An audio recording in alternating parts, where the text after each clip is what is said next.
Hey everyone, and thanks for jumping back into the Cryptoverse.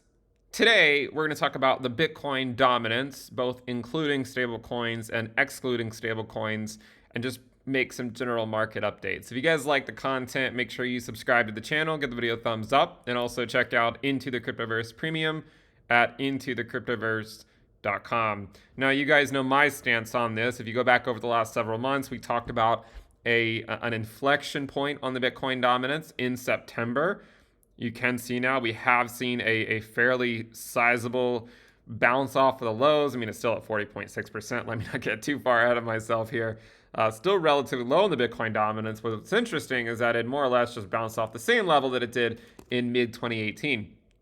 And so, I think the argument here is that we're just potentially in this range, right? Where we sort of see a move up, we consolidate for a week or two, and then we continue our journey. And I think there's a case to be made that that's what's currently going on with the Bitcoin dominance, and that it is still poised to break out to higher levels. Now, I know a lot of people aren't that convinced on the Bitcoin dominance, and that's fine. This is just my own personal opinion, my own convictions based on what I've seen happen in the past. The idea that there likely will be a lot of regulation coming for the altcoin market. I'm still going to be long-term bullish on the altcoin market, but in the short term, I still remain very spooked by likely regulations heading our way, and then also just looking at patterns that we've seen in the past. Remember, Ethereum's Bitcoin valuation was like 0.085 just a couple weeks ago around the merge, and we said we're likely getting that secondary distribution phase. Ether Bitcoin's valuation is back down to below 0.07.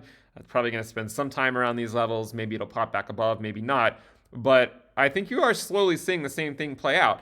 And one thing to consider is that this chart includes stablecoins. So, there is certainly an increase in stablecoin use from, say, this bear market to the one that we had back in 2018. But arguably, that doesn't mean that the same move on the Bitcoin dominance, including stablecoins, won't occur. I mean, if you go look at a lot of alt Bitcoin pairs, they still do, of course, remain in macro downtrends. Like Solana Bitcoin still looks like it's in a macro downtrend rejected again and again off its bear market resistance band. The same thing for AVAX Bitcoin, getting rejected off the bear market resistance band.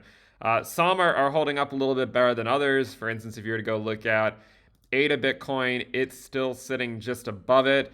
A few others are as well. I think BNB Bitcoin is still sitting just above it as well. But also remember that BNB has also seen previous breakouts like this in bear markets, only to just sort of come back down as we went into the end of the year. So I do still think that it does remain somewhat reasonable to still remain cautious on the altcoin market. Another way to look at this is to exclude stablecoins.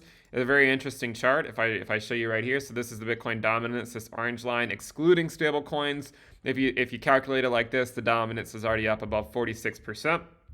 Arguably, since 2018, the Bitcoin dominance, excluding stablecoins, has been putting in higher lows, but also at the same time, it's been putting in lower highs. So this is going to converge somewhere probably out in several years, and we'll have to see which way it ultimately breaks. But arguably, my general expectation is that it still should likely break back out to the upside over the coming months. It is certainly taking longer than I thought.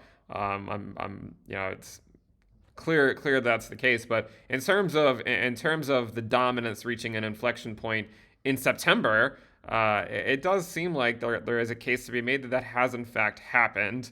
But of course, only time will tell if that thesis continues to hold up and it actually breaks out to new local highs. Hopefully this is useful. If you guys like the content, make sure you subscribe. I get the Bitcoin dominance videos aren't necessarily everyone's favorites, but I think it's an important part of understanding the overall market cycle, and we'll see ultimately where it ends up over the next several months. Thank you guys for tuning in. Subscribe, and I'll see you next time. Bye.